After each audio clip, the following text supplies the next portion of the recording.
ಬಚ್ಚಲು ಕೋಣೆಯಲ್ಲಿ ಅಡಗಿದ್ದ ಕಾಳಿಂಗ ಸರ್ಪವನ್ನ ರಕ್ಷಣೆ ಮಾಡಿ ಕಾಡಿಗೆ ಬಿಟ್ಟಂತಹ ಘಟನೆ ದಕ್ಷಿಣ ಕನ್ನಡ ಬೆಳ್ತಂಗಡಿ ತಾಲೂಕಿನ ಮೊಗ್ರು ಗ್ರಾಮದ ಮುಗೇರಡ್ಕ ಬಳಿಯ ಬನತಕೋಡಿ ಎಂಬಲ್ಲಿ ನಡೆದಿದೆ. ಮುಗೇರಡ್ಕ ಬಳಿಯ ಬನತಕೋಡಿ ನಿವಾಸಿಯಾದ ಲೀಲಾವತಿ ಎಂಬವರ ಮನೆಯ ಬಚ್ಚಲು ಕೋಣೆಯಲ್ಲಿ ಸುಮಾರು 8 ಅಡಿ ಉದ್ದದ ಕಾಳಿಂಗ ಸರ್ಪ ಅಡಗಿ ಕುಳಿತುಕೊಂಡಿತ್ತು. ಈ ಕುರಿತು ಮನೆಯವರು ಉರಗ ತಜ್ಞರಿಗೆ ಮಾಹಿತಿಯನ್ನು ಕೂಡ ನೀಡಿದ್ರು. ತಕ್ಷಣ ಸ್ಥಳಕ್ಕೆ ಆಗಮಿಸಿದ ಉರಗ ತಜ್ಞರಾದ ಪುತ್ತೂರಿನ ತೇಜಸ್ ಮತ್ತು ಪುನೀತ್ ರವರು ಕಾಳಿಂಗವನ್ನ ರಕ್ಷಣೆ ಮಾಡಿ ಇದೀಗ ಕಾಡಿಗೆ ಬಿಟ್ಟಿದ್ದಾರೆ.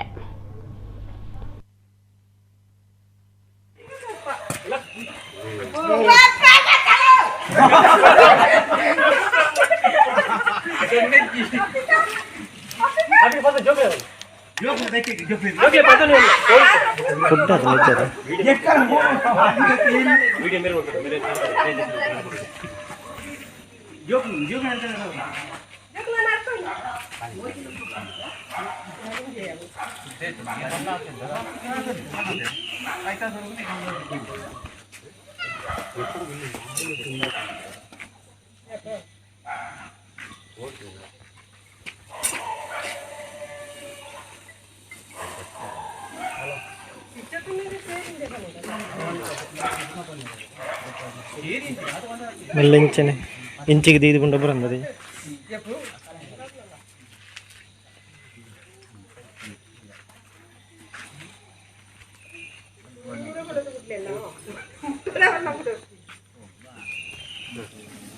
గోని